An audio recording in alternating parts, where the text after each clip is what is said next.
Bismillahirrahmanirrahim. Assalamualaikum warahmatullahi wabarakatuh. Alhamdulillahirabbil alamin.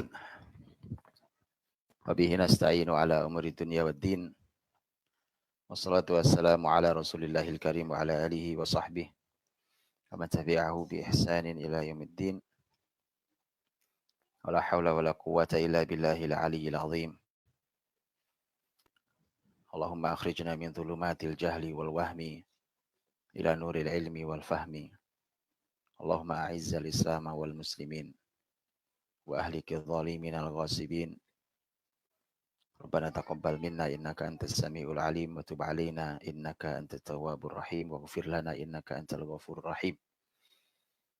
Amma ba'd. Mukminin dan mukminat hafizakumullah, alhamdulillah semoga Allah terus memberikan taufiknya pada kita agar langkah kita makin hari makin sesuai dengan keridhaan Allah Subhanahu wa taala. Berikan taufik yang membuat keputusan-keputusan hidup kita semakin hari semakin dekat dengan surga Allah Subhanahu wa taala. Sekian bagian dirahmati Allah Subhanahu wa taala. Sudah kita bahas di beberapa hari tentang bagaimana cara kita membaca sejarah dengan sudut Al-Quran. Dan begitu juga nanti dengan hadis Nabi SAW. Hanya bedanya memang hadis Nabi SAW itu dia tidak mukjizat secara lafaz. Kalau Al-Quran lafadznya mukjizat. Sehingga kemarin sebagian cara membacanya nanti akan kita lanjutkan hari ini. Begitu setiap kata bahkan bisa jadi huruf itu punya makna. Karena itu mukjizat. Kalau hadis Nabi SAW ada juga mukjizatnya tapi tidak sedetail itu. Dan dia biasanya walaupun ada sisi bahasa segala macam tapi tidak sekuat Al-Quran Karim. Dan hadis Nabi SAW juga menjadi rujukan literatur utama dalam membaca sejarah Islam. Hanya saja seringkali yang kita baca, kita kalau hadis suka tidak telaten. Karena hadis itu suka ada perawinya itu. Kita taunya pengen langsung yang isinya gitu. Karena nggak telaten biasanya bacanya. Padahal antum tahu, kadang-kadang dianggaplah perawi-perawi itu bukan bidang kita. Tetapi di dalam sebelum masuk ke isi itu ada latar yang memberikan pelajaran mahal. Contohnya yang kemarin saya bahas tentang pembahasan Jibril alaihissalam yang datang di pengajiannya Nabi itu ya. Dari mana kita bisa tahu bahwa ternyata majelis itu adalah salah satu majelis kreatif Nabi, bahwa hari itu Nabi membuka majelisnya hanya dengan kalimat salu ma badalakum, tanyalah apa saja yang kalian ingin tanyakan. Itu adanya di muqaddimah hadisnya. Tidak terlihat di dalam isi. Isinya yaitu isinya ya datanglah pada kami seorang laki-laki yang seterusnya. Itu isinya. Tapi di latar depannya itu ada peristiwa-peristiwa. Bahkan kalau dilihat peristiwa sebelumnya ada lagi. Jadi ada pelajaran-pelajaran sangat mahal. Bahkan sebenarnya hadis ini yang bicara hadis Jibril itu, hadis Jibril itu sebenarnya diriwayatkan oleh putranya Umar, yaitu Abdullah. Abdullah nanti meriwayatkan dari bapaknya. Gara-garanya Abdullah itu nanti ditanya oleh orang. Orang itu datang dari Irak, gitu ya. Ada dua orang datang dari Irak dan dia ingin bertemu dengan seorang saja sahabat, siapapun, ingin bertanya tentang satu masalah baru yang muncul di kota Basrah Irak, yaitu di sana mulai muncul pemikiran bahwa takdir itu tidak ada. Takdir itu tidak ada. Jadi iman pada takdir itu kosong, nggak ada itu, salah itu. Dan dia ingin bertanya, ketemunya Abdullah bin Umar, gitu ya. Waktu mau masuk ke dalam Masjidil Haram, kemudian dua orang itu mengatakan, saya di sebelahnya Abdullah bin Umar, yang teman saya satu lagi di sebelahnya satu lagi. Jadi hadis itu detail banget begitu, Pak. Dan teman saya itu menyerahkan yang bicara adalah saya, kemudian dia mulai berkata, dan seterusnya menceritakan keadaan Basrah. Kemudian Abdullah bin Umar nanti meriwayatkan hadis dari bapaknya, dari Umar, kisah panjang lebar tentang Jibril, yang intinya bahwa beriman pada takdir itu bagian dari iman. Itu pemikiran yang salah. Jadi untuk menjelaskan takdir diceritakan panjang lebar gitu, oleh Abdullah bin Umar. Nah itu latar-latar dan itu semua tercantum. Cuma kadang-kadang kita nggak telaten baca hadis itu karena cuma pengen langsung isinya gitu. Baik, teman-teman rahmati Allah. Al-Quran Karim cara bertutur. Kan kalau orang berkisah sejarah kan bertutur, bercerita, berkisah. Kita mendengarkan atau kita berkisah pada anak kita atau siapapun teman kita. Cara Quran bertutur itu sangat kreatif juga. Ya, karena Al-Quranul Karim itu kitab suci yang kalau kita pelajari detail, kita akan mendapatkan metode yang dahsyat, efektif, dan kreatif. Itu Al-Quran. Jadi kalau muslimin hari ini tiba-tiba kehilangan kreativitas dalam kebaikan, itu gara-gara nggak ngaji Quran. Tiba-tiba tuh itu aja gitu. Kita sering kehilangan kreativitas dalam kebaikan. Kalau dalam mubadzir, dalam hal dosa, luar biasa kreatifnya kadang-kadang. Saya kasih contoh. Umpamanya di media, di TV gitu aja. Itu kalau acara yang sifatnya dosa atau hura-hura mubadzir, kreatifnya luar biasa. Kan setiap stasiun TV itu kan ada tim kreatif. Kreatifnya luar biasa. Tapi kalau sudah acara agama, itu ya ceramah gitu. Itu aja. Dan temanya pun mereka nggak ngerti. Jadi kita kehilangan daya kreativitas saat bicara tentang ketaatan dan kebaikan. Itu karena kita tidak mendekat ke Quran. Quran itu bukan cuma ngajari isi, tapi metodologinya begitu kreatifnya. Kita lihat yuk contohnya. Tentang cara bertutur ini manfaat buat kita. Saya sering membandingkan contohnya adalah antara surat Yusuf dengan surat Al-Anfal, gitu ya. Surat Yusuf itu bercerita tentang Nabi Yusuf itu kronologis dari awal dia masih kecil terus sampai dia menjadi orang besar.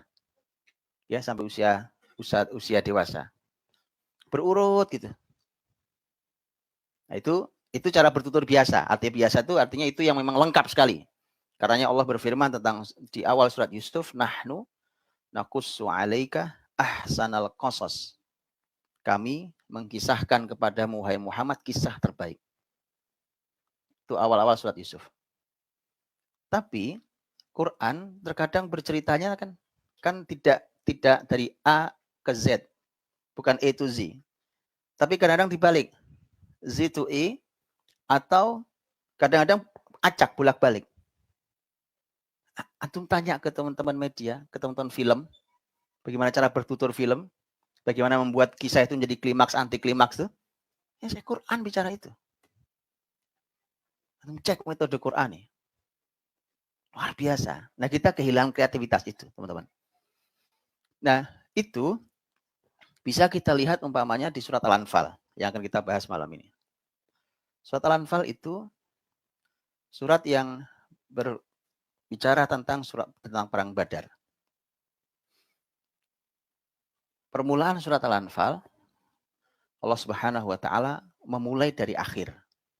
Bukan dari awal, bukan dari A. Tapi mulai dari akhir dibalik gitu. Allah berfirman, yas'alunaka 'anil anfal. Mereka bertanya kepadamu wahai Muhammad tentang harta rampasan perang. Ini perangnya sudah selesai. Makanya ada harta rampasan. Kan kalau belum selesai belum ada harta rampasan. Ya. Jadi ceritanya mau bercerita tentang perang Badar, tiba-tiba perangnya sudah selesai. Dari belakang dituturkannya. Geser ke depan, dituturkan, mereka wahai Muhammad bertanya kepadamu tentang harta rampasan perang. Maksudnya mereka bertanya, kami jatahnya berapa? Saya dapat berapa, ini dapat berapa, dan seterusnya. Jadi dimulai dari akhir. Begitu dimulai dari akhir, nanti kita akan melihat, kemudian baru dari depan, baru ke belakang lagi. Jadi cara bertuturnya luar biasa. Mengapa begitu? Karena Al-Quran walaupun bicara tentang sejarah, Quran bukan buku sejarah. Memang bicara sejarah. Memang menjadi literatur sejarah. Tetapi Quran bukan buku sejarah. Makanya Karena Quran itu adalah hudal linnas, hudal lil muttaqin. Kita petunjuk. Karena kita petunjuk, maka Allah ingin kalau bicara ini, perang ini umpamanya petunjuknya ini. Kalau bicara perang ini, petunjuknya ini. Kalau bicara tentang ini, gitu. Ada petunjuk-petunjuk yang Allah ingin berikan kepada kita semuanya. Dengan berbagai macam cara bertuturnya. Yuk kita lihat, kita dalami, karena ternyata ada pesan sangat besar yang ingin Allah berikan kepada muslimin. Sudah saya, mungkin kalau nggak salah saya mengkotim di awal sekali, bahwa puncak Ramadan kita ada di 10 hari terakhir kita. Dan itu adalah pelipat gandaan amal kebaikan, ini sudah saya sampaikan ya. Di sana ada Lailatul Qadar, dan Lailatul Qadar itu Nabi mencarinya untuk mendapatkannya dengan iktikaf. Dan iktikaf itu intinya adalah memutus komunikasi dengan manusia. Dan komunikasi dengan Allah SWT. Dan itu ini ya kesimpulannya, ya. Jadi bisa bayangkan, berarti puncak prestasi tertinggi dalam hidup kita dalam setahun itu adalah ketika hari-hari kita mampu berkomunikasi intensif dengan Allah dan mengurangi komunikasi dengan manusia. Puncaknya. Oke. Itu prakteknya, oke, itu kan teorinya. Prakteknya ini di perang Badar ini, karena perang Badar ini terjadi di bulan Ramadan. 17 Ramadan. Kayak apa prakteknya? Intensif komunikasi sama Allah tuh kayak apa sampai mencapai kemenangan. Karena kita ini kalau kebanyakan ngobrol sama manusia nggak menang-menang, Pak. Komunikasi sini, komunikasi gini, link sana, link sini. Itu ketika Allah hilang dari peta kita, dari modal kita, nggak menang. Dan kita akan lihat bagaimana kemenangan diraih muslimin di luar dugaan semua ahli, ya. Bagaimana muslimin menang? Faktornya adalah ruhnya Ramadan. Dan ruhnya Ramadan tadi adalah intensitas kita punya komunikasi yang sangat intensif dengan Allah SWT. Baik, kita masuk di perang Badar, tapi dengan gaya surat Al-Anfal ya. Kalau kisahnya nanti Bapak Ibu silakan baca di buku sejarah. Kisah detailnya bagaimana, apa sih sebabnya perang Badar, ya kan? Bagaimana berkali-kali Nabi SAW dan para sahabat mencoba untuk mencegat kafilah dagang, tapi tidak pernah berhasil. Berkali-kali itu, pasukan-pasukan kecil, ya, dari jumlahnya puluhan sampai ratusan, tapi tidak pernah berhasil mendapatkan. Kenapa? Ini juga dipakai sama orientalis untuk menyerang Rasul Shallallahu Alaihi Wasallam. Mereka mengatakan bahwa ini perampok. Jadi kumpulan perampok Rasul dan Muslimin ini. Karena mencegat kafilah itu, mau ngambil harta mereka. Perlu Bapak Ibu tahu, Nabi SAW ini orang-orang orientalis tidak jujur, tidak menyampaikan apa adanya. Rasul sudah mengatakan, di sana ada harta kalian. Jelas kalimatnya. Kenapa begitu? Karena muslimin waktu hijrah, orang-orang Mekah, waktu pindah ke Madinah, itu orang bisa kaya raya, seperti Abdurrahman bin Auf, seperti Suhaib Ar-Rumi, dan para sahabat yang lain. Itu karena sahabat kaya-kaya.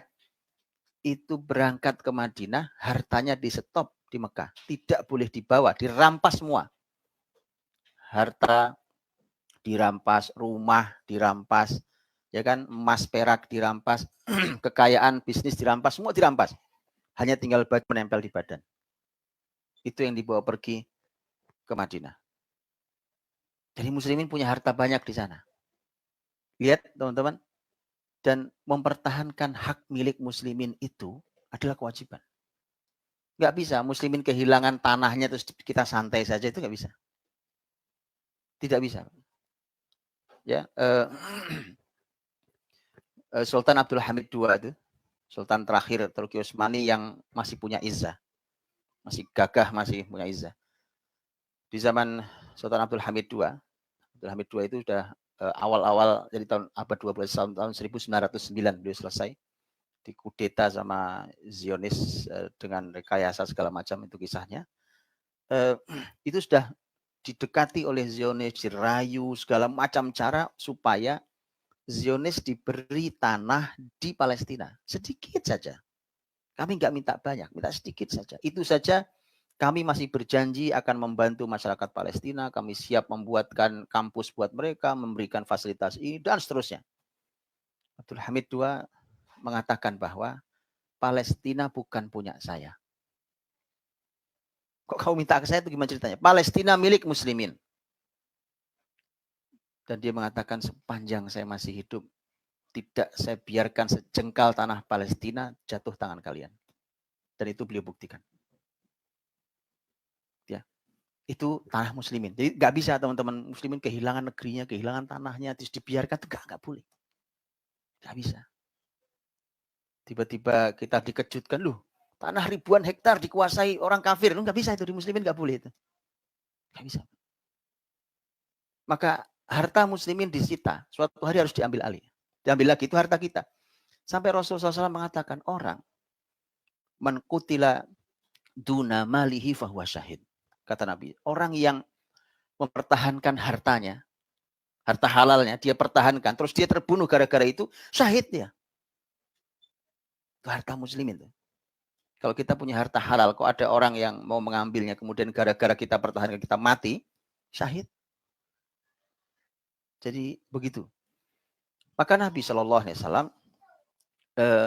kalau yang di perang Badar itu kisahnya juga kurang lebih seperti perang yang sebelumnya, walaupun nanti ada peristiwa yang lain yang mengawalinya, bahwa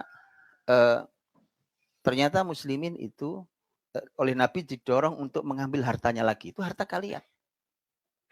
Fiha amwalukum. Di rombongan itu ada harta kalian. Ayo diambil.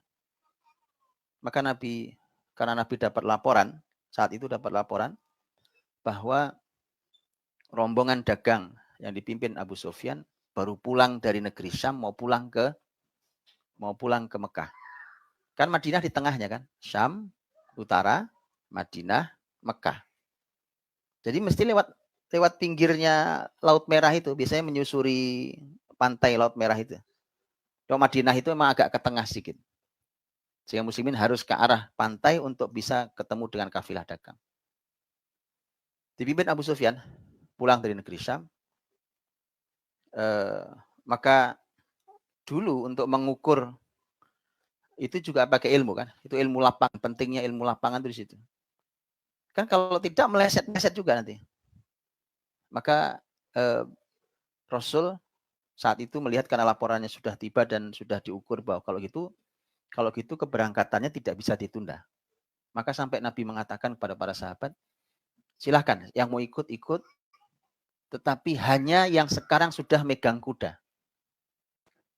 Karena ada sahabat yang nggak bawa kuda, nggak bawa. Ada, saya mau, bisa nggak saya ditunggu Rasulullah? Kuda saya posisinya agak jauh, kata Nabi nggak bisa. Kita akan berangkat sekarang. Gitu. Sampai begitu. Karena sudah diukur perjalanannya. Kalau nggak lolos ini. Itu ilmu lapangan penting sekali dikaji. Karena nanti beberapa ilmu lapangan itu dimiliki oleh Rasulullah. Ya, dan termasuk umpamanya mengukur tentang jumlah pasukan apa segala macam itu ilmu lapangan. Udah berangkat, makanya tidak banyak yang berangkat. Dan Nabi juga tidak menegur atau mencacat yang tidak berangkat karena memang itu bukan pengumuman agar berangkat semua. Ini cepat-cepat berangkat. Disebutkan sekitar 300 sekian belas. 314 ada beberapa riwayat sekitar 300 sekian belas. Begitu berangkat. Nanti Al-Quran, ini kan awalnya, begitu nanti berangkat segala macam dengan semua peristiwa, nanti dituturkannya nanti. Tapi Al-Quran cara bertuturnya adalah yas'alunaka 'anil anfal. Tiba-tiba perang udah selesai. Semua yang saya ceritakan tadi nggak ada di Quran, belum dituturkan itu. Tiba-tiba perang sudah selesai, harta rampasan sudah ada, kemudian sahabat pada nanya jatah kami berapa. Aslinya, kalau di dalam sejarah itu, di dalam sejarah teman-teman, itu begitu muslimin menang di perang Badar, ada dapat ghanimah, kemudian berhasil menawan sebagian pasukan Quraisy, maka muslimin langsung pecah. Jadi muslimin itu langsung pecah, belum pulang ini. Belum pulang ke Madinah, masih di Badar, itu sudah pecah. Kenapa bisa pecah? Wong tadi mereka luar biasa berjihad, bahkan tidak siap mereka habis-habisan. Kenapa kok bisa pecah? Kemarin luar biasa perjuangan bareng-bareng. Iya, memang begitu sunatullahnya. Kalau lagi berjuang, lagi sulit, itu kita solid. Itu hikmahnya sulit. Hikmahnya sulit itu solid. Itu hikmahnya. Tapi begitu mulai kelihatan dunianya, nah disitulah diuji iman kita. Masihkah Anda solid, gitu ya? Ataukah Anda akan tarung gara-gara hal ini? Selalu pertikaian, perpecahan itu nggak jauh dari urusan ghanimah. Nggak jauh. Nggak jauh dari hasil dunia itu. Ternyata yang ingin diterapi oleh Allah, mumpung masih perang pertama. Badar itu bukan pertama banget, bukan, tapi artinya perang pertama yang besar. Mumpung ini masih jihad kalian yang pertama, namanya pertama itu masih banyak yang harus diperbaiki, maka Allah berikan terapi. Ternyata terapi yang paling penting di perang Badar ini adalah tentang hati-hati dengan dunia, karena itu memecah persaudaraan kalian. Ya. Jadi makanya ulama mengatakan, kalau tadinya kita bersaudara baik-baik, berteman akrab, kok tiba-tiba kita pecah, anggap Anda tidak tahu kenapa pecah, maka coba lihat, pasti ada dunia yang nyelip di antara kita. Pasti ada dunia yang kita rebutkan itu. Nah, yas'alunaka 'anil anfal. Mereka bertanya itu tadi muslimin pecah satu. Yang satu mengatakan, ini pecahnya itu teman-teman selalu ada satu poin. Karena masing-masing merasa berjasa. Masing-masing merasa berjasa. Itu poin itu tuh. Nah, merasa berjasa itulah yang masalah. Kalau di dalam perjuangan tuh orang kalau merasa, ini dulu kalau bukan karena saya nggak jadi nih. Nah, itu yang model begitu-begitu itu, Pak. Itu orang-orang begitu tuh kalau diteruskan bahaya itu. Ini kalau nggak ada saya nggak menang ini. Ini kalau nggak ada saya nggak, ya gitu ya. Semua bicara tentang saya. Muslimin itu pecah. Ada yang sekelompok orang mengatakan kami yang paling berjasa. Kami paling depan posisinya. Yang lain mengatakan kami yang paling berjasa. Posisi kami ada di paling belakang, tapi kami menjaga Rasul SAW. Karena para sahabat, karena keadaan genting saat itu dan mereka tidak siap perang, mereka sudah menduga kalah, gitu ya, khawatir kalah, dan mereka siap mati asal bukan Rasul, maka sahabat minta izin agar Rasul tidak di posisi depan. Nabi mengizinkan, Nabi diletakkan paling belakang, diletakkan di Arish. Arish itu tenda panglima, diletakkan di situ, dijaga oleh beberapa sahabat. Kalau terjadi apa-apa di depan, maka Nabi harus segera dilarikan ke Madinah. Itu strateginya. Tapi itu tidak pada perang-perang berikutnya. Karena di perang berikutnya sahabat mengatakan Nabi itu orang yang paling dekat dengan musuh. Jadi itu panglima asli dalam Islam itu gitu.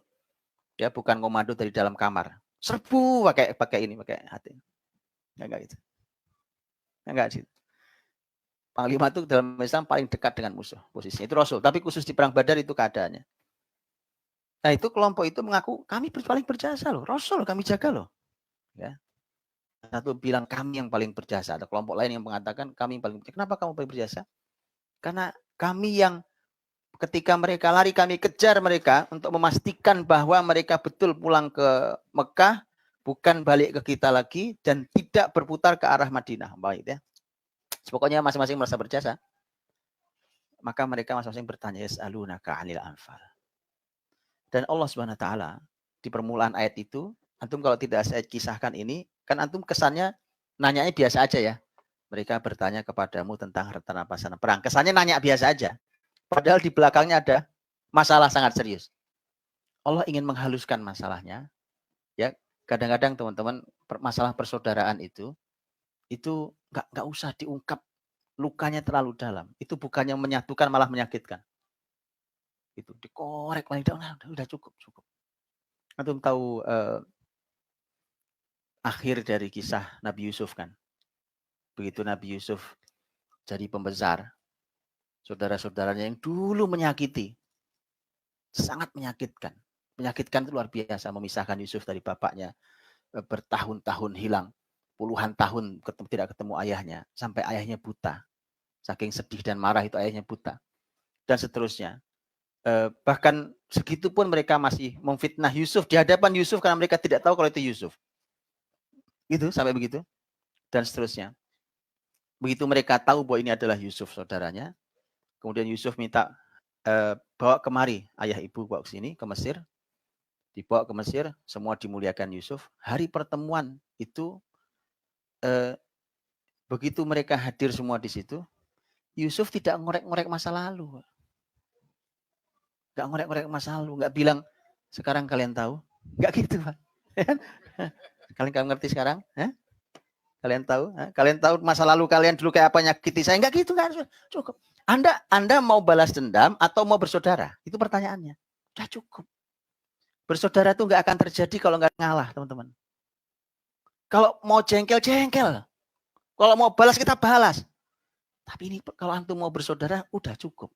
Biar pahala besar di antum. Gitu. Simpel kalimatnya.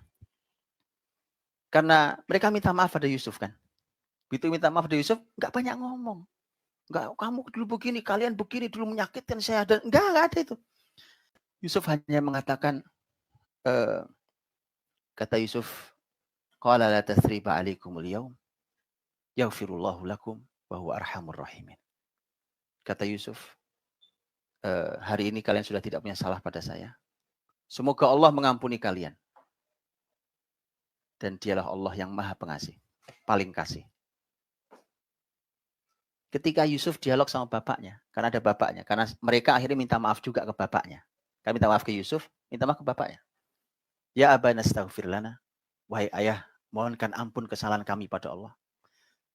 Dan seterusnya. Nanti Yusuf ketika dialog dengan bapaknya, cuma mengatakan kalimat sederhana. Segala puji bagi Allah yang telah mendatangkan kalian dari Badui ke sini. Bahwa dulu ada setan yang mengganggu antara saya dan saudara saya. Lihat bahasanya. Dulu ada setan nyelip di antara kami. Nah itu dong. Simpel. Gitu teman-teman. Jadi Al-Anfal itu Allah ingin memberikan contoh gitu. Kalau mau bersaudara nggak usah dikorek-korek. Kalimatnya sederhana banget. Yas'alunaka, mereka bertanya kepadamu. Kesannya cuma nanya tok, padahal nggak nanya itu. Di belakangnya berantem itu. Gitu ya. Jadi kalau sesama muslim tuh nggak usah juga diungkap-ungkap, dikorek-korek. Kita mau bersaudara atau mau balas dendam nih? Ya kan? Itu yang disebut, teman-teman, itu memaafkan level paling tinggi. Itu yang disebut dalam sejarah, dan itu dilakukan Rasul Shallallahu Alaihi Wasallam ketika Fathu Makkah tahun 8 Hijriah itu. Nabi bicara di hadapan orang-orang Quraisy yang dulu menyakiti Nabi SAW. Nabi mengatakan persis seperti kalimat Nabi Yusuf. Ya, dan para ulama menyebut itu memaafkan tingkat paling tinggi yang disebut dengan al-afu indal maqdirah. Memaafkan saat mampu membalas. Ya, memaafkan saat mampu membalas. Karena kadang-kadang kita memaafkan, tapi memang nggak mampu balas sebenarnya. Saya maafkan kamu, ya padahal nggak berani dia. Sekarang saya bisa balas kamu. Bahkan kamu saya hukum mati pun bisa sekarang. Tapi saya maafkan kamu. Itu maaf level paling tinggi. Al-afu endal maqdirah. Ya. Oke, yas'alunaka 'anil anfal. Mereka nanya jatah sebenarnya. Jatahnya berapa? Qulil anfalu lillahi war rasul. Katakan wahai Muhammad, jawab Muhammad. Harta rampasan perang ini milik Allah dan Rasulnya. Dah selesai. Ya. Kan semua bertanya jatahnya berapa. Tiba-tiba jawabannya milik Allah dan Rasulnya. Sudah. Berarti, nah kalau itu sudah. Berarti nggak dapat kita. Milik Allah dan Rasulnya. Padahal, mujahid itu punya jatah dari harta rampasan perang. Begitu? Antum buka surat Al-Anfal 41. Jadi ayat 1 Allah katakan milik Allah dan Rasulnya. Artinya terserah Allah sama Rasulnya. Kalau mau dibagi, enggak ya enggak dibagi. Untuk memutus harapan dulu. Pupus dulu harapan. Ya sudah, enggak dapat kalau gitu. Ternyata begitu kita ngaji, baca ayat 2, 3, 4, 5 sampai ayat 41, baru keluar jatahnya. Wa'lamu annama ghanimtum min syai'in fa anna lillahi khumusahu walir rasuli walidil qurba wal yatama wal masakin. Ternyata jatah Allah dan Rasul cuma 1/5. 4/5 untuk kalian. Lihat, kenapa metode bertuturnya begitu? Karena perpecahan muslimin mengancam persatuan Allah 40 ayat. Ya, jadi kalau yang ngaku-ngaku berjasa dan itu rawan menimbulkan perpecahan muslimin dan menimbulkan kekalahan muslimin, itu suruh ngaji 40 ayat ini. Gitu. Baru nanti kita bicara jatah. Ada kok jatahmu ada, tapi lupakan dulu itu, ngaji dulu 40 ayat. Lihat, Quran bertuturnya, cara bertuturnya. Memang ini kita petunjuk, bukan buku sejarah. Tapi ada sejarahnya ada. Dia jadi ternyata jatah yang diminta Allah dan Rasulnya hanya 1/5. Nanti oleh Nabi dibagi pada orang miskin, pada kerabat beliau, pada anak-anak yatim, itu Nabi yang menentukan. Tapi cuma 1/5. 4/5-nya dibagi kepada para mujahid, nanti dengan pembagian 3:1, gitu ya. Kalau 3 itu bagi yang bawa kendaraan, 1 bagi yang jalan kaki. Baik. Jadi ternyata kita harus mengkaji itu 40 ayat itu. Isinya apa sih? Gitu. Isinya apa? Sampai muslim itu dinasihati apa oleh Allah? Nah nanti Bapak Ibu tolong dibuka ayat-ayatnya. Ya, 40 ayat itu. Saya bantu saja. Oke. Yang paling penting kata Allah bukan masalah jatah. Gitu ya. Ini teman-teman berlaku di semua perjuangan. Ini kan jihad, perang. Di semua perjuangan sama. Semua perjuangan muslimin itu pokoknya nggak usah ngomong jatah. Ya, makanya saya kalau ngomong-ngomong jatah itu sudah risih duluan pasti, Pak. Ya, ini nggak usah ngomong kemenangan muslimin. Yang begini ini nggak akan menang. Antum tahu, Badar ini kan Ramadan tahun 2 Hijriah. Dinasihati Allah seperti itu. Ya, sudahlah, nggak usah ngomong ghanimah, nggak usah ngomong jatah, nggak usah ngomong kalian itu rampasan perang dapat, nggak usah. Setahun berikutnya, bulan Syawal tahun 3 Hijriah. Tadi kan Ramadan tahun 2. Tahun 3 Hijriah bulan Syawal terjadi perang Uhud. Syawal 3 Hijriah. Muslimin menang di awal hari, waktu duha ke zuhur itu menang. Dengan sangat mudah karena strategi sangat jitu dari Rasulullah SAW. Tapi apa yang terjadi setelah itu? Yang terjadi setelah itu adalah muslimin porak-poranda, muslimin kalah, bahkan syahid 70 orang, Nabi terluka-luka, besi nancap di pipi beliau, itu kan berdarah-darah, kaki beliau Nabi terperosok ke dalam lubang, kaki berdarah-darah, waduh nggak karuan, Rasul berdarah-darah, sallallahu alaihi wasallam. Begitu juga para sahabat, orang-orang yang menjadi tameng hidup Nabi berguguran, tameng dipanah, udah kayak landak, teman-teman, tahu landak ya? Mereka hadapkan punggungnya itu penuh dengan panah demi menjaga Rasulullah SAW supaya tidak Rasul yang terpanah. Tapi Rasul sudah berdarah-darah juga. Gara-garanya apa? Wah, sama gara-garanya. Ghanimah. Sama. Antum perlu tahu, teman-teman. Perjuangan itu tidak mesti yang berbuat salah harus semua. Hanya sebagian bisa menyebabkan kalah untuk semua. Itu udah sunatullahnya. Antum tahu di Uhud yang berbuat salah berapa orang cuma? Yang berbuat salah itu hanya 40 orang dari 700 pasukan. Jadi berapa persen itu, Pak? 40 per 700. Ya? 5%. Kesalahan 5% menyebabkan kekalahan bagi semua. Gak perlu semua. Itu setahun. Ya, itu setahun. Lihat ya. 100 tahun berikutnya sama peristiwanya. Negeri Andalus, jauh di negeri Andalus sana, perang Bilatus Syuhada.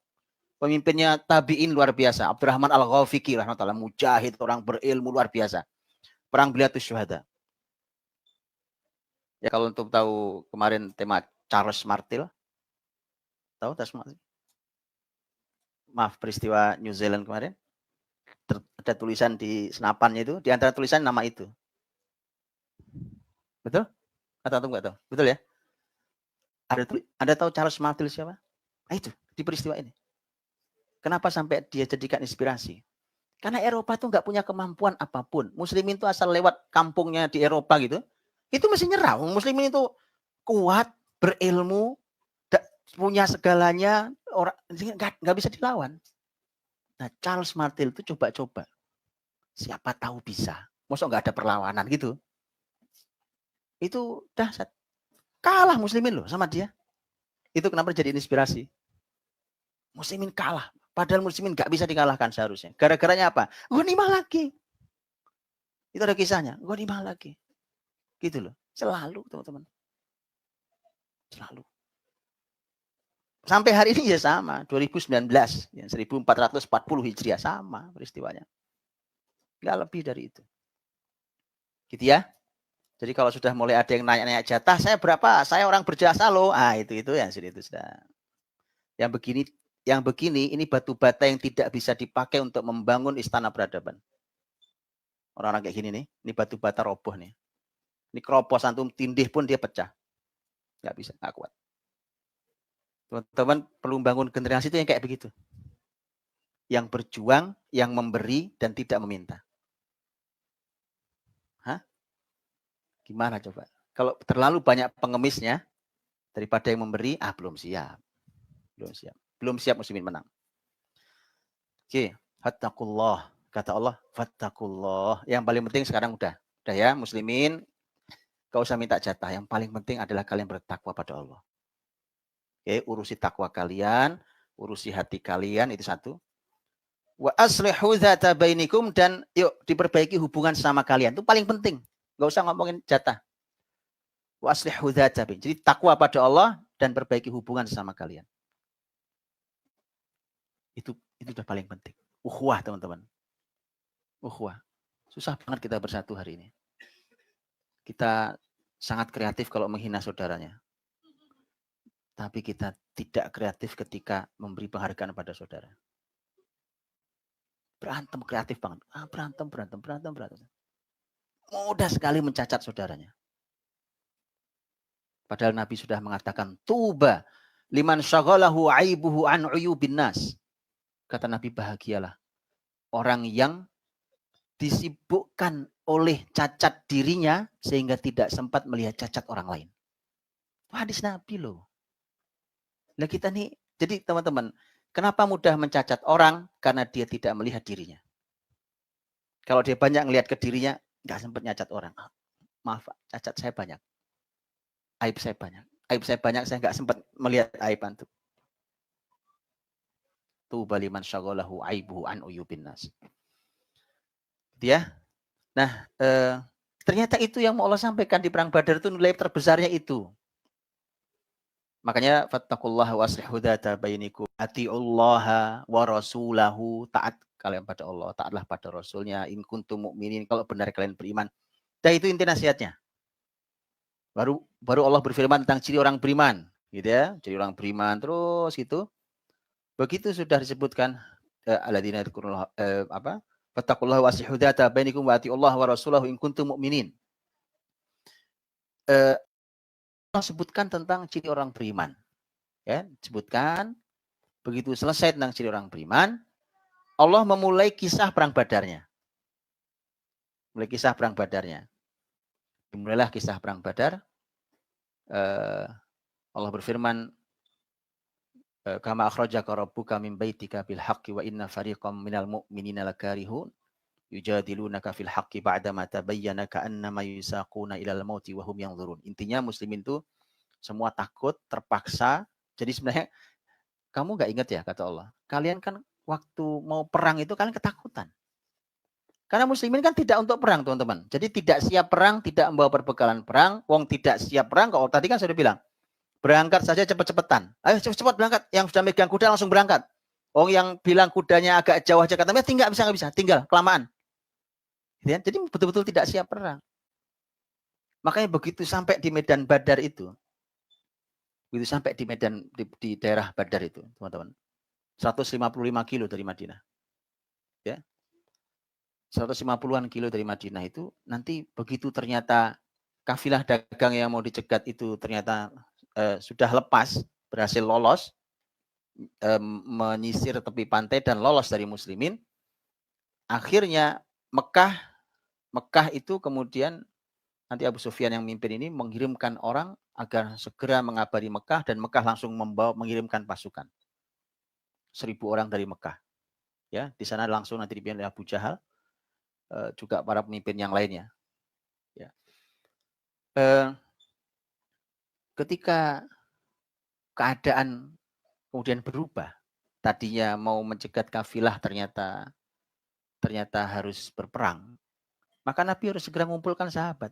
Ini perang nih sekarang. Karena rencananya bukan perang rencananya. Ini perang nih, dah gimana? Maka Nabi minta kumpulkan semua orang, kumpulkan. Nabi minta diskusi. Kata Nabi, ayo bicara, tolong semua bicara. Siapa yang bicara? Bicara, Quraisy bicara, satu-satu bicara. Nabi masih terus minta. Sampai akhirnya nanti pemimpin Ansor, pemimpin orang Madinah sadar, oh Rasul kayaknya perlu bahasa kita. Kenapa perlu bahasa kita? Karena perjanjiannya adalah orang-orang Madinah siap membela Nabi di Madinah. Nah, Badar itu di luar Madinah. Nabi hanya ingin memastikan apakah kalian masih siap membela saya, ini sudah di luar Madinah. Maka nanti hadirlah para sahabat yang bicara, teman-teman. Kalimat-kalimatnya menunjukkan iman. Miqdad bin Amr, pamannya, mengatakan bahwa, ya Rasulullah, kami tidak akan pernah berkata sebagaimana berkatanya orang-orang Bani Israel kepada Musa. Orang Bani Israel berkata pada Musa ketika Musa meminta, ayo masuk Palestina, bumi yang dijanjikan. Kalimatnya apa? Idhab anta wa rabbuka faqatila inna hahuna qa'idun. Musa, kamu pergi aja sana sama Tuhanmu. Perangi itu orang-orang yang di dalam Palestina. Nanti kalau menang kabari kami tunggu di sini. Sahabat mengatakan, kami ya Rasulullah tidak akan berkata seperti mereka berkata. Tapi kami ingin berkata bahwa idhab anta wa rabbuka inna ma'akuma muqatilun. Pergilah kau bersama Tuhanmu merangi mereka, kami akan bersamamu ikut untuk merangi mereka. Itu kami. Pemimpin tertinggi Ansor, Sa'ad bin Mu'adz, mengeluarkan kalimat dahsyat. Ini sudah kalimat finalnya, karena sudah pemimpin tertingginya bicara.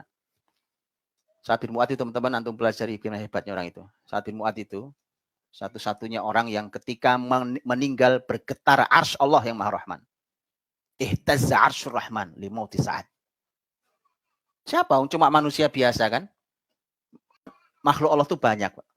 Kan antum tahu, manusia ini kalau disorot di semesta ini kan debu aja enggak, betul ya? Tapi ada makhluk namanya Sa'ad bin Mu'adz radhiyallahu anhu, ketika meninggal bergetar arsy Allah Maha Rahman. Antum harus baca sejarah biografinya orang ini.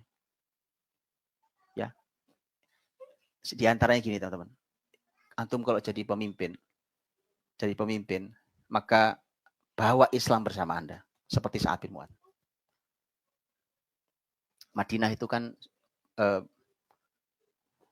masuk Islamnya Madinah itu secara kota itu karena Sa'ad bin Mu'adz. Dia bukan orang pertama. Karena orang-orang pertamanya yang anak-anak muda yang levelnya bukan level petinggi-petinggi. Sa'ad bin Mu'adz itu begitu berhasil diislamkan. Yang kemarin saya cerita, As'ad bin Zurarah, kemudian utusan Nabi SAW adalah Mus'ab bin Umair. Sebelumnya sudah ada disampaikan di sana ada sahabat di Madinah. Nah, Sa'ad bin Mu'adz itu ketika dijadikan sasaran supaya dia masuk Islam, karena sudah diduga kalau dia masuk Islam, Madinah ini bisa diambil alih oleh muslimin. Begitu betul dia masuk Islam, Sa'ad bin Mu'adz langsung ceramah di hadapan masyarakatnya. Pemimpin tertinggi. Orang kumpulkan terus dibilang, menurut kalian saya ini siapa? Cara bahasa pemimpin. Gitu ya. Siapa saya ini menurut kalian? Mereka mengatakan Anda adalah pemimpin kami, Anda adalah orang yang kami taati, kalimat Anda kami dengar. Baik. Kata Sa'ad bin Mu'adz, haram buat saya bicara dengan kalian sampai kalian mengucapkan syahadat. Itu Pak pemimpin tuh. Ya, jadi pemimpin hilang Islamnya, melempem, nggak jelas Islam nggak dibawa. Ya, bawa Islamnya. Tadi ya, dengan antum lihat bagaimana meninggalnya saat bergetar arsy Allah yang Maha Rahman. Di Badar ini sama. Kalimat Sa'ad adalah kalimat finalnya. Ya Rasulullah, bawa kami kemanapun kau pergi. Lihat ya. Saya jamin tidak ada satupun yang tertinggal. Jadi semua ini saya jamin akan ikut. Dan ambil apa yang kau suka. Apa yang kau ambil lebih kami sukai dari apa yang kau tinggalkan. Ngerti maksudnya? Apa yang kau ambil lebih kami sukai daripada apa yang kau tinggalkan. Kami punya harta nih. Kau mau ambil berapa? Umpamanya kalau ngambil setengahnya, setengah yang kau ambil lebih kami cintai, lebih kami sukai daripada setengah yang tidak kau ambil. Kalimat itu Sa'ad bin Mu'adz bicara. Ya Rasulullah, kalau kau perintahkan kami untuk menyelami lautan, kami selami lautan. Terus gak pakai mikir alatnya apa, gak pakai mikir. Kau perintahkan kami selami laut. Antum tahu teman-teman, Arab tuh gak akrab sama air kan? Ya, gak akrab sama air lah. Padang pasir susah air. Jadi laut itu bukan hal yang sederhana buat Arab. Walaupun mereka suka nyebrangi laut, ya kan? Itu bukan hal yang sederhana. Kalau orang Indonesia mah nenek moyangnya pelaut, biasa dengan ombak besar. Lah Arab enggak, Pak, enggak. Artinya ya padang pasir, sepanjang-panjang itu pasir. Kalaupun laut merah ya laut merah itulah paling, gitu ya. Jadi bahasa Sa'ad gitu. Kalau kau perintahkan kami untuk menyelami lautan, kami selami itu lautan. Itu bukan bahasa basi itu. Maka Nabi yakin. Oke, kata Nabi bismillah, ala barokatillah, berangkat. Dah hadapi mereka. Gitu.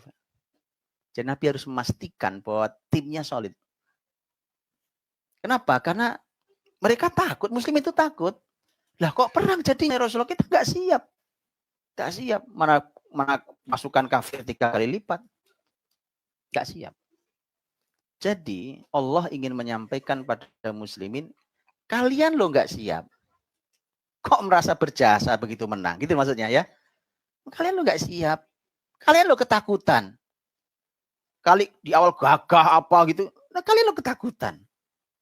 Nah itu penting. Jadi cara Quran bertutur itu menarik. Teman. Kalau ada orang merasa berjasa itu harus diungkap. Kamu lo kemarin nggak ngapa-ngapain. Ya. Sudah begitu. Sudah selesai Allah ungkap tentang tentang bahwa muslimin tidak siap itu. Setelah itu Allah berfirman tentang, terus kalau kalian tidak siap perang, tapi kok kalian menang, apa sebabnya? Baru mulailah ayat. Idh tastaghithuna rabbakum. Fastajaba lakum. Anni mumiddukum bi alfim minal malaikati murdifin. Ketika kalian istighosah. Tastaghithun, istighosah. Istighosah itu bersungguh-sungguh minta pada Allah SWT. Ketika kalian berdoa pada Allah, habis-habisan doanya, Allah kirimkan 1000 malaikat yang berbaris-baris. Ah, di situ Allah mulai berfirman, kemenangan kalian bukan karena kalian sama sekali. Kalian itu gak ngapa-ngapain ternyata. Kalian itu, nah itu juga pelajaran mahal. Jadi berbaliknya kemenangan muslimin itu ketika istighosah.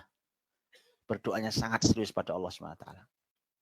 Selalu, teman-teman. Bayangkan, kekuatan fisik muslimin, kekuatan senjata muslimin, kekuatan harta muslimin, kekuatan strategi muslimin, itu ternyata tidak apa-apa, nggak ada apa-apanya. Ternyata yang memberikan kemenangan itu ketika kalian doanya serius. Ketika sudah tidak ada harapan, ya sudah kita mundur sudah nggak mungkin. Begitu kita maju kita nggak siap, ya kan? Pilihannya nggak ada, kecuali maksimal berkomunikasi dengan Allah. Lah disinilah titik temunya yang tadi saya sampaikan. Ramadan ya mengintensifkan komunikasi dengan Allah Subhanahu wa taala dan itu kita akan mencapai puncak hidup kita. Nah, Ramadan di Badar ini prakteknya. Ketika orang habis-habisan, biasanya orang berdoa maksimal habis-habisan ketika usaha manusia sudah tidak mungkin. Tapi alangkah indahnya kalau tidak usah nunggu keadaan terjepit, kita tetap maksimal minta sama Allah gitu ya. Biasanya minta sama Allah itu kalau maksimal udah nggak ada lagi harapan ke manusia. Sakit gitu ya, profesor semua bilang udah nggak ada obatnya Pak. Gitu ya, baru habis-habisan ya Allah sujudnya serius kita itu. Ya itu manusia ya, manusia. Bolehlah kita berusaha untuk tidak mesti dalam keadaan terjepit kepepet baru kita maksimal tawakal sama Allah. Begitu orang sudah tidak ada solusi masalah harta, itu wah duit apa udah nggak ada, baru kita ya Allah gimana ini sudah berusaha uang nggak datang apa gitu. Nggak usah nunggu kepepet. Ya, nggak usah nunggu kepepet. Orang beriman tuh nggak usah. Nah Ramadan tuh ngajari kita nggak ada yang kepepet Ramadan ini kan. Nggak ada yang kepepet. Tapi ketemu Ramadan dilatih sama Allah. Ayo 10 hari terakhir itu saatnya orang intensif bersama Allah mengurangi manusiawi. Ya. Nah, berdoa itu teman-teman, kalau antum cek detailnya di buku sejarah, itu Rasul berdoa, sahabat berdoa. Rasul itu berdoa itu sampai nggak habis-habis. Didampingi oleh Abu Bakar. Didampingi Abu Bakar berdoa, menengadahkan tangan, sampai berkali-kali sorban Nabi jatuh, diambilkan Abu Bakar, jatuh lagi. Sampai Abu Bakar itu kasihan, saking lamanya Nabi berdoa. Dihabiskan malam itu untuk berdoa oleh Allah, oleh Nabi SAW. Begitu, itu istighosahnya sampai kayak gitu. Sampai Abu Bakar mengatakan, cukup ya Rasulullah, cukup ya Rasulullah. Tuhanmu pasti mengabulkan permintaanmu. Itu saking kasihannya. Ya Allah, lelah panjangnya doa. Gitu ya tentunya. Insya Allah. Siapa kita gitu loh. Kita ini emang sehebat apa kita? Mintalah sama Allah SWT. Berdoa, minta sama Allah. Ketuk pintunya Allah Subhanahu wa taala. Ramadan nih waktunya. Ketika kalian minta itu doa bisa-bisan itu, sudah muslimin tugasnya dilaksanakan di manusia. Nabi ngatur strategi apa, membaca musuh, Nabi cari informasi berapa jumlah musuh, siapa saja yang hadir dari pemimpinnya, itu Nabi cek semua di lapangan.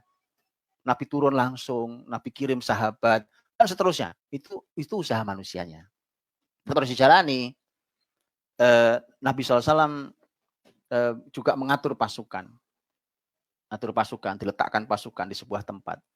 Hubab bin Munzir, sahabat Nabi SAW radhiyallahu anhu, bertanya, ya Rasulullah, awahyun unzil ilaika am harbun wa makidah. Ini kau letakkan pasukan di sini ini adalah wahyu yang Allah turunkan padamu atau ini strategi perang? Ya, sahabat itu kok nanya pakai adab. Ya, karena kalau wahyu sudah itu pasti benar. Kalau wahyu udah nggak usah dikutik-kutik. Maka nanya dulu ini wahyu atau strategimu. Kata Nabi, bal harbun wa makidah. Ini strategi saya. Ah, kalau strategimu saya boleh ngasih masukan. Ini salah. Lihat ya. Luar biasa. Adab sahabat itu. Mari belajar adab. Kita ini kehilangan adab. Baik belajar adab. Kata Hubab, ya Rasulullah, tidak di sini tempat yang tepat untuk meletakkan pasukan. Maka dijelaskan, Rasulullah geser pasukan ini ke arah sini. Itu dan seterusnya, ada strateginya, menguasai sumur Badar di dekat situ. Sumur Badar diletakkan di depannya, tapi kuras sumur Badar, buatkan kolam air, dan seterusnya. Itu strategi Hubab. Dan Nabi terima itu. Itu usaha manusiawinya. Setelah Allah menyampaikan tentang malaikat itu, semuanya adalah nikmat Allah, pertolongan Allah semuanya. Ya kan? Ayat-ayat setelahnya pertolongan Allah. Ma ja'alahu Allah illa busyra wa litatma'inna bihi qulubukum wa man nasru illa min indillah. Gitu ya. Pertolongan itu dari Allah saja. Habis itu bicara tentang rasa ngantuk itu, idh yughashshikumun nu'asa amanatan minhu yunazzilu 'alaikum minas sama'i ma'an, hujan. Jadi ngantuk, hujan, itu semua kenikmatannya sudah Allah atur. Dan itu membuat muslimin semakin tenang, nyaman. Karena perjuangan itu, teman-teman, kalau panik nggak menang. Makanya perlu ketenangan. Walitatma'inna bihi qulubukum. Lihat ya. Satu, ketenangan. Walitatma'inna bihi qulubukum. Itu ketenangan. Tadi ngantuk, itu ghasyikumun asa amanatam. Jadi cukup istirahat muslimin, itu malam harinya cukup. Sampai ngantuk-ngantuk, padahal mereka berjaga itu. Ada sahabat itu jaga sambil megang pedang, pedangnya jatuh berkali-kali gitu. Saking ngantuknya. Itu ghasyikumun asa amanatam. Kemudian wa yanzilu 'alaikum minas sama'i ma'an. Untuk diturunkan hujan, fungsinya litahhirakum bih, untuk mensucikan kalian. Allah bersihkan dulu pakai hujan. Wa yudhiba ankum rijzas syaitan. Litahhirakum bih. Kemudian waliyarbitu ala qulubikum wa yudhiba ankum rijzas syaitan waliyarbitu ala qulubikum wa yuthabbita bil aqdam. Jadi hujan itu fungsinya untuk membersihkan kalian. Kemudian untuk mengokohkan kaki kalian, untuk mengikat hati kalian. Itu kalau mau menang itu perjuangan kunci-kuncinya. Ya. Jadi itu kunci-kunci kemenangan tuh. Nanti silakan dibuka ayatnya. Oke. Maka itu pertolongan Allah berikan. Begitu sudah muslimin perang dengan kisahnya di dalam perang. Ada mubarozah dulu. Mubarozah itu perang tanding 1 lawan 1 dan betapa angkuhnya Quraisy, betapa yakinnya mereka menang. Jadi kalau musuh Islam yakin itu biasa aja, Pak. Biasa aja. Ya, Pak, biasa aja gitu. Anda punya Allah. Gitu. Tapi kalau kita juga kehilangan Allah pasti kalah. Sudah secara segala hal kita kalah. Allahnya pun hilang, ya kalah. Musuh yakin banget. Makanya begitu perang tanding itu keluar 3 orang pembesar Quraisy. Kemudian siapa yang berang melawan kami? 1 banding 1, 1 lawan 1. Muslimin keluar, tapi yang keluar itu 3 orang, semuanya orang Madinah. Mereka bilang enggak level sama kalian. Kami minta orang-orang Mekah. Wah, itu kayak wah, angkuhnya luar biasa. Kami minta orang Mekah, enggak level sama kalian. Karena ini mereka mundur, Nabi perintahkan. Ada Ubaidah bin Harith bin Thalib, kemudian Hamzah dan Ali. 3-tiganya orang Quraisy. Ya. Dan mereka orang kafir Quraisy 3-tiganya mati, Pak. 3-tiganya mati. Gitu. Nah, jadi mereka yakin betul menang. Tapi ya subhanallah, muslimin punya Allah SWT. Terus Allah sebutkan tuh, begitu perang, nah kan sudah turun malaikat. Nabi menyampaikan ke beberapa sahabat, kata Nabi, absyiru, kata Nabi, bergembiralah. Sudah datang itu Jibril. Itu kan Nabi yang lihat. Yang lihat Jibril datang dengan malaikat itu cuma 2. 1, Nabi Muhammad. 2, iblis. Iblis yang ikut perang bersama orang Quraisy. Nah, ada iblis di situ. Makanya di surat Al-Anfal nanti antum akan lihat iblis, setan itu iblis. Itu dia begitu malaikat turun lari dia. Dia mengubah dirinya menjadi tokoh di Arab. Makanya diteriakin sama orang Quraisy, "Lu kok lari? Melari kemana?" Dia mengatakan, "Inni aroma la taraun." Saya melihat apa yang tidak kalian lihat. Gitu ya. Itu iblis. Dan Rasul Muhammad, maka Nabi memberikan kabar gembira pada sahabat, kata Nabi, bergembiralah kalian. Kabar gembira, Jibril sudah datang dengan pasukannya. Jibril menggunakan kuda putih dengan berpakaian serba putih, para malaikat itu nggak kelihatan memang. Dan malaikat mulai bekerja. Oh, gitu ya. Sebenarnya teman-teman, nggak perlu ngutus rombongan pasukan malaikat itu, nggak perlu, 1 orang aja. Satu malaikat aja cukup. Tapi kenapa jumlahnya banyak? Itu dibahas oleh para ahli tafsir. Gimana tidak? Rasul mengatakan Jibril itu bentuk aslinya, kata Nabi, punya 600 sayap. Kan malaikat itu ada yang sayapnya cuma 2, ja'ilil malaikati rusulan uli ajnihati masna wa thulatha wa ruba yazidu fil khalqi ma yasha, ya kan? Malaikat itu sayapnya ada yang 2, 3, ada yang 4. Dan Allah tambah, terserah Allah. Karena Jibril malaikat terbaik. Sayapnya bukan 2, bukan 3, bukan 4, 600. Yang kata Nabi 1 sayap dibentangkan menutup ufuk timur sampai barat. Kan nggak perlu pasukan kan? Dia dikepret, selesai kan? Tapi kenapa diturunkan sebanyak itu? Nah, gitu ya. Itu karena tadi. Karena fungsinya adalah untuk menyenangkan muslimin. Menyenangkan muslimin. Untuk liyatma'inna bihi qulubukum. Agar tenang hati kalian. Ya? Nah, khusus perintah Allah kepada para malaikat jelas. Idh yuhi rabbuka ilal malaikati anni ma'akum. Fathabbitul ladhina amanu. Sa'ulqi fi qulubil ladhina kafarur ru'ba. Fadribu fawqal a'naqi wadribu minhum kullabanan. Tugasnya ada beberapa tugas. 1, tugas kalian adalah menenangkan hati orang-orang beriman. Malaikat itu menenangkan hati orang beriman itu. Sampai tenang. Oke. Kemudian nanti dengan kalian tuh Allah kirimkan rasa takut pada orang kafir. Itu penting tuh. Menggertak orang kafir itu penting, Pak. Supaya takut. Kalau muslimin yang ketakutan, nah repot itu. Ditenangkan muslimin, orang kafir ketakutan. Kemudian kata Allah, penggal fadribu fawqal a'naq. A'naq, unuk itu leher. Penggal di lehernya. Wadribu minhum kullabanan. Kemudian dipotong-potong di ruas-ruas jarinya. Untuk membedakan mana siapa yang membunuh. Karena kalau yang membunuh manusia, muslimin tidak boleh memutilasi. Dalam Islam tidak boleh muslimin memotong-motong jasad orang, nggak boleh. Walaupun itu musuh sekalipun. Nah, untuk membedakan ini karya malaikat, dipotong-potong jarinya. Begitu kepotong-potong jari, ini malaikat. Bukan manusia, gitu ya. Makanya pernah ada sahabat, ya Rasulullah saya yang bunuh dia. Bukan, malaikat yang bunuh. Nanti tadi pedang ini nggak nyampe. pedangmu tuh nggak nyampe, orang udah mati duluan. Makanya sahabat tuh ngeliat peristiwa-peristiwa aneh. Ya, pedang diayunkan belum sampai, mati orang jatuh loh. Itu kejadian beberapa kali. Antum bisa baca di sejarahnya. Ya, ada catatan sangat penting, luar biasa. Abu Lahab tidak ikut di perang ini. Abu Lahab itu ngirim orang karena orang itu punya utang. Jadi punya utang sama Abu Lahab. Kamu punya utang ya, wakili saya nggak berangkat. Abu Lahab. Abu Jahal berangkat, angkuhnya luar biasa Abu Jahal itu. Abu Jahal itu sampai bilang, karena yakin menang, kita akan menang. Kan di perjalanan sebenarnya, di perjalanan dari Mekah ke arah Badar itu sebenarnya orang Quraisy sudah terpecah. Sebagian bilang, sudah kita pulang aja. Rombongan dagang udah selamat kok sampai Mekah gitu ya. Kita pulang saja. Abu Jahal bilang, enggak. Kita harus sampai Badar, kita perang, kita akan menang, dan kita akan mabuk-mabuk setelah itu. Itu sudah sama teman-teman. Jadi mereka mabuk, ya, yang dibawa perempuan. Nah perempuan itu, mohon maaf sekali lagi. Tugasnya biasanya nari, gitu ya, joget, ya, antum tahu lah ya, nggak usah dibayangkan.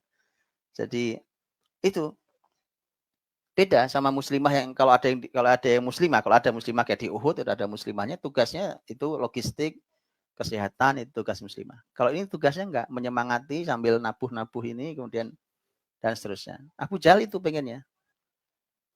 Ya. Nah, Abu Jahal mati di situ, Pak. Belum tahu?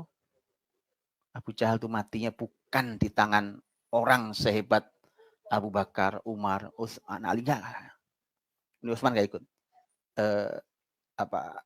Abu Bakar, Umar, kemudian Ali, kemudian para sahabat lain yang panglima-panglima hebat. Nah, Abu Jahal mati di tangan anak kecil. Supaya ini selalu menjadi pelajaran bagi siapapun pemimpin yang zalim, matimu hina banget. Dan Abu Jahal itu nanti nyesel juga matinya. Ya Allah, dia nyesel matinya. Mati nyesel itu maksudnya gini. Kenapa saya harus mati? Harus mati di tangan kamu gitu. Itu ada dua anak kecil, ya masih muda sekali. Dua-duanya namanya Mu'ad. Satu Mu'ad bin Afra, satu namanya Mu'ad bin Amr bin Jamuh.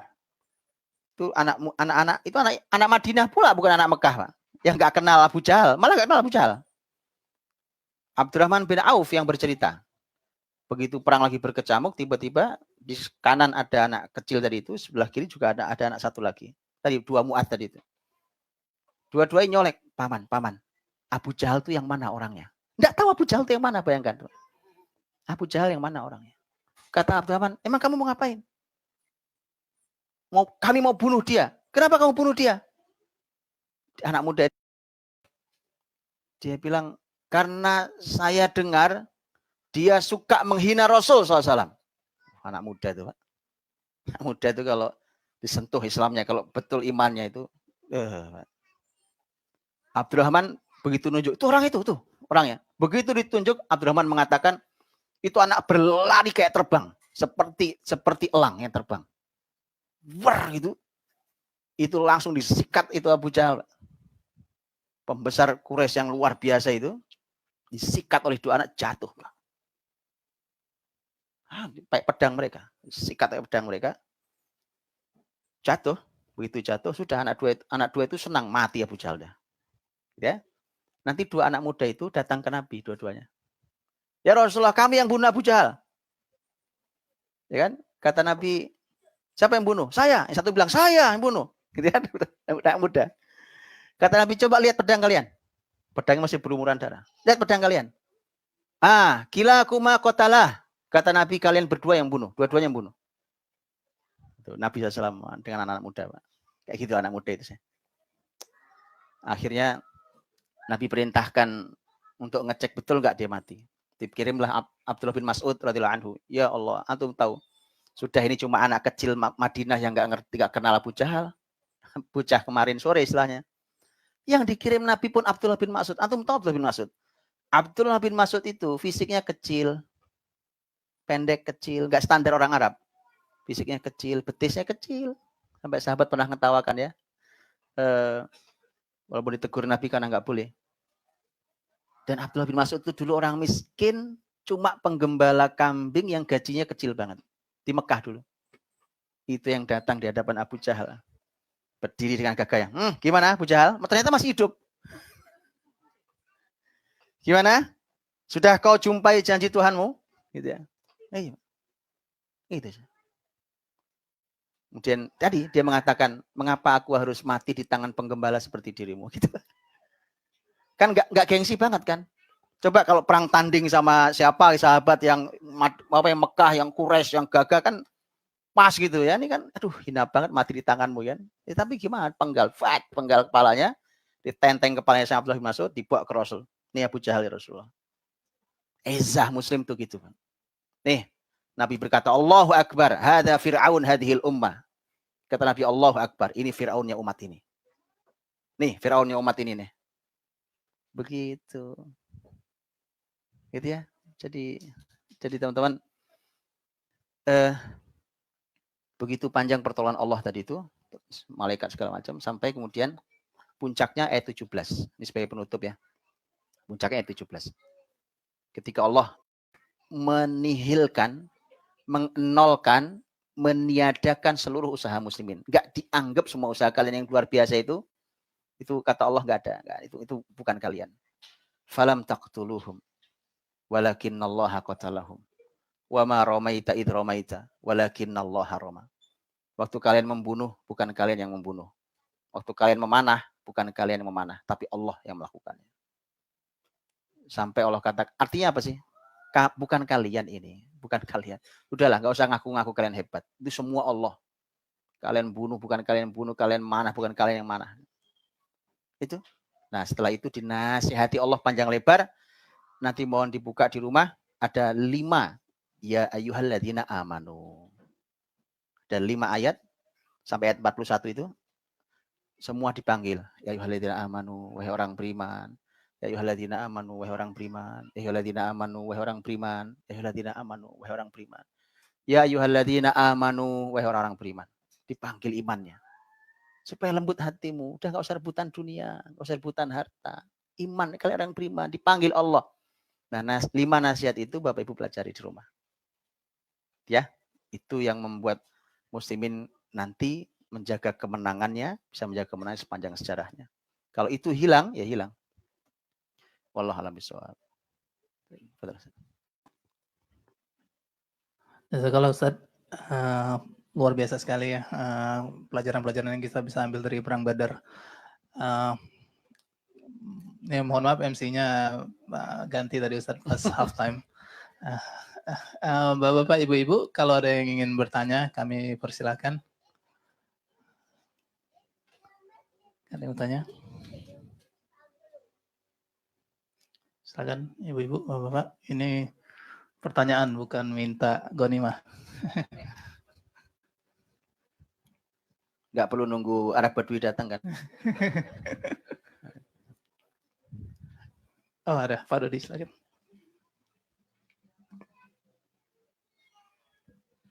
Assalamualaikum warahmatullahi wabarakatuh. Assalamualaikum warahmatullahi wabarakatuh. Terima kasih banyak Ustadz. Bahasa anak saya very impressive dari cerita sejarah yang telah kita terima dalam beberapa hari ini. Memang kalau sejarah dan pelajaran itu diceritakan oleh orang yang memahami bahasa dan langsung mempelajari ke buku asli dan disampaikan betul bobotnya berbeda. I really enjoy it. Jadi itu sejarah yang akhirnya membuktikan kemenangan kaum muslimin berabad-abad pada tahun-tahun sebelum ini. Sekarang kalau kita lihat refleksi negara kita yang baru-baru ini telah ada pemilu, dan pagi tadi saya melihat juga satu informasi yang di-forward kejamnya geng motor anak-anak muda kita di Indonesia. Barangkali menurut saya, bagaimana pula metode atau usaha yang mungkin kita lakukan agar kita bisa membuat sejarah Jadi kita telah mempelajari sejarah. Sekarang ini kita mau membuat sejarah. Kira-kira bisa nggak? Ada nggak opportunity? Ada nggak kesempatan nih bagi kita nih? Kalau bagi saya di sini dan kan jauh. Tapi ada satu yang statement yang Ustaz sampaikan pada hari pertama, bahwa setiap orang itu bisa berkontribusi sesuai dengan peranan masing-masing. Tidak semuanya harus perang. Jadi ini bagaimana nih, kita kan bermacam ragam di luar strategi untuk menuliskan sejarah agar tercipta nanti di masa yang akan datang. Insya Allah ya harapan kita, negara kita itu tetap mayoritas muslim, tetap majority yang berkuasa. Karena kalau saya lihat, kalau minority yang berkuasa itu kelihatannya kemungkinan tentram jangka panjang agak diragukan. Barangkali itu. Assalamualaikum warahmatullahi wabarakatuh. Barakallahu fiik. Luar biasa, Pak. Kita sudah belajar sejarah, bagaimana membuat sejarah. Itu mahal. Kalimat itu menurut saya mahal. Ini menunjukkan sebuah semangat dan tekad. Makanya saya inginnya begitu. Beberapa hari di sini, dari sehari pertama, saya ingin berikan beberapa bidang yang berbeda-beda. Hari ini saya bicara jihad. Kemarin kita bicara yang lain, sebelum bicara yang gitu ya. Besok mungkin saya bicara yang lain. Saya juga nggak tahu temanya apa, saya lihat aja besok gitu ya. Besok kita bicara yang lain lagi dan seterusnya. Kenapa? Maksud saya adalah biar disuguhkan berbagai macam menu sejarah ini, dan supaya mudah-mudahan kita menemukan ini saya nih Pak, bidang saya ini bidang saya gitu. Mudah-mudahan gitu. Sebagian saya bisa berkiprah di sini, mungkin di sini saya tidak, tapi saya bisa di sini dan seterusnya. Dahulu Pak, dahulu itu berbagi tugas. Nabi Muhammad itu juga membagi tugas sahabatnya, gitu ya. Yang mujahid betul mujahid. Gitu. Sahabat muslimin itu sebenarnya lengkap dalam hidupnya, cuma dari sisi mana yang dominan dalam hidupnya itu beda-beda. Ya muslimin semua sholat ya sholat, ya kan? Puasa ya puasa, waktunya jihad ya jihad, gitu itu. Tapi bahwa orang berprestasinya di mana, yang puncak prestasinya itu beda-beda. Beda-beda. Kalau kita mau bicara tentang strategi perang, nggak ada duanya dibanding Khalid bin Walid radhiyallahu anhu. Gitu ya. Khalid walaupun nanti masuk Islamnya belakangan, begitu masuk Islam langsung dapat amanah jadi panglima. Karena memang itu keahlian dia. Itu kalau namanya perang itu nggak usah bicara rasa takut, udah hilang itu. Memang dia pengennya mati di pertempuran. Itu Khalid. Pengen mati di pertempuran, makanya dia nyesel banget waktu tinggal di atas tempat tidur.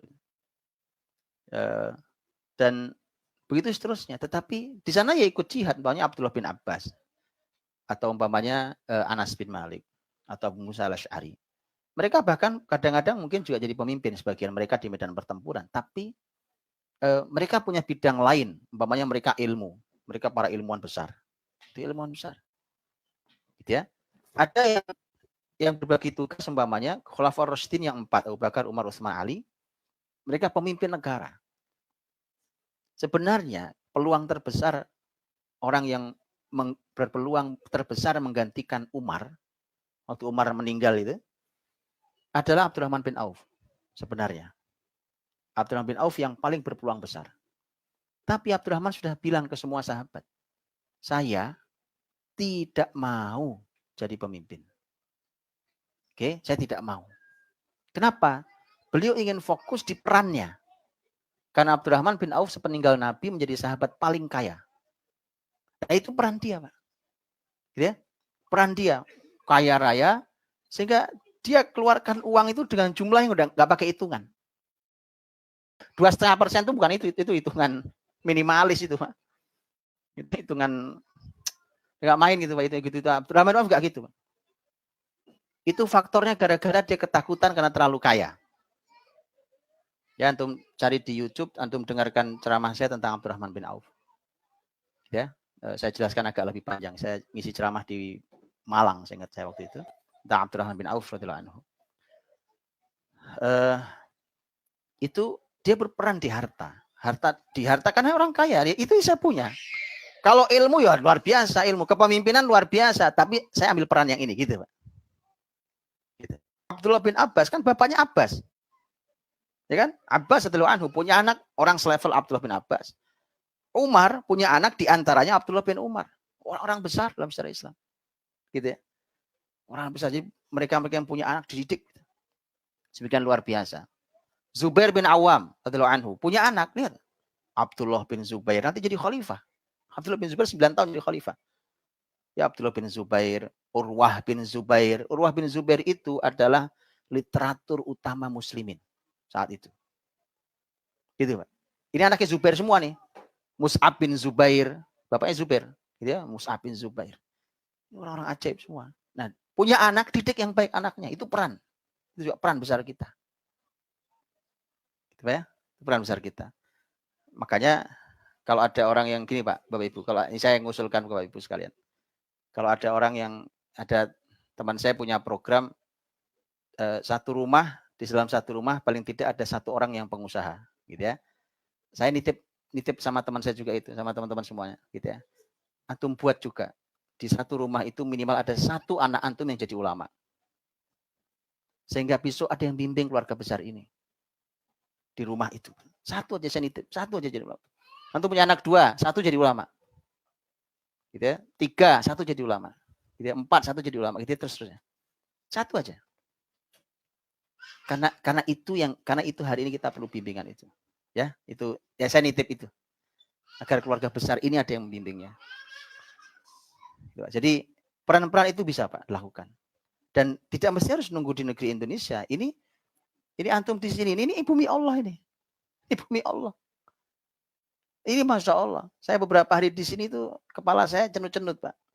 Karena saya ngelihat keadaan itu saya udah gregetan gitu ya. Maksud gregetan tuh ya salam, ini lahan dakwah yang luar biasa. Luar biasa gitu saya. Ya gitu ya. Karena saya ziarah saja ke sini. Kalau enggak, yuk kita desain yuk ini gitu. Kita desain ini. Betulan Pak. Kita desain ini yuk gitu. Gitu teman-teman ya. Jadi enggak boleh tinggal diam dan makanya saya sering sampaikan, mari kita segera selesaikan urusan pribadi kita. Dan sampai enggak selesai-selesai gitu. Muter aja enggak selesai urusan pribadi. Selesaikan segala urusan kita agar kita bisa segera mengurusi umatnya Nabi Muhammad SAW. Gitu Pak. Yuk kita udah selesai urusan saya, keluarga udah selesai. Oke, sekarang saya akan mengurusi umat Nabi Muhammad SAW. Gitu. Itu Pak, itu insya Allah akan membuat sejarah. Akan buat sejarah insya Allah. Kan gampang paling sederhana gini contoh ya, contoh. Saya sering dititipi anak-anak Pak, anak-anak masyarakat Muslim yang banyak sekolah di tempat saya itu sering beberapa mereka bilang gini, Ustadz, di keluarga besar kami tidak ada yang ngerti agama dalam. Jadi saya berharap betul yang ini jadi ulama, gitu ya. Saya bilang, antum doakan Pak, doakan saya, doakan semua, doakan. Mudah-mudahan seperti harapan antum. Gitu. Itu kan kalau punya prestasi di situ, Masya Allah Pak. Mungkin bukan jalur, mungkin tidak ada di keluarga besar ini yang punya ilmu agama yang sangat dalam. Ini contoh saja ya. Maka bayangkan, dan berapa orang anak-anak yang hafal 30 juz itu orang tuanya nangis. Nangis itu diantaranya begini, kenangisnya. Ya Allah Ustadz, di keluarga besar kami baru ini yang hafal 30 juz. Kami boro-boro sampai kayak gini gitu. Itu Pak, itu kan itu prestasi dalam hidup, bagian dari prestasi. Yuk kita lanjutkan. Saya bilang hafal Quran 30 juz itu baru tangga pertama. Gitu ya. Ini belum nginjak tangga kedua. Terus kita akan naik tangga berikutnya. Ya. Begitu Pak. Wallah bisa. Mudah-mudahan Allah berkahi niat baik kita semuanya. Amin, amin. Jazakallah Ustaz, semoga kajian hari ini bisa membakar semangat kita untuk berjihad di medan kita yang masing-masing. Sebelum kita tutup, ada beberapa pengumuman, Bapak-Bapak, Ibu-Ibu. Besok seperti biasa ada hari Kamis, ada Kamus Iman. Dan juga hari Sabtu, kami mengundang Bapak-Bapak, Ibu-Ibu untuk datang di kajian workshop Ustadz Budi Asyari, yang kita insya Allah akan mengganti suasana. Tempatnya akan kita pakai di Swinburne University. Posternya dan detail-detailnya insya Allah akan keluar besok, insya Allah mulainya jam 10, dan topiknya sangat menarik, mungkin berhubungan dengan pertanyaan Pak Dodi tadi. Topiknya adalah resep pendidikan sukses ala Rasulullah SAW. yang mana kita akan bicarakan bagaimana pendidikan anak-anak yang zaman now sekarang, di mana defisitnya dibandingkan dengan pendidikan yang sukses ala Rasulullah SAW. Jadi kita mengundang bapak-bapak, ibu-ibu untuk datang, tidak perlu registrasi, tidak perlu macam-macam, tinggal datang aja. Nanti detailnya insya Allah akan kita kirim besok. Itu aja. Kurang lebihnya kami mohon maaf. Kita tutup dengan doa kafaratul majelis. Subhanaka wa bihamdika. Asyhadu an la ilaha illa anta astaghfiruka wa atubu ilaik. Assalamualaikum warahmatullahi wabarakatuh.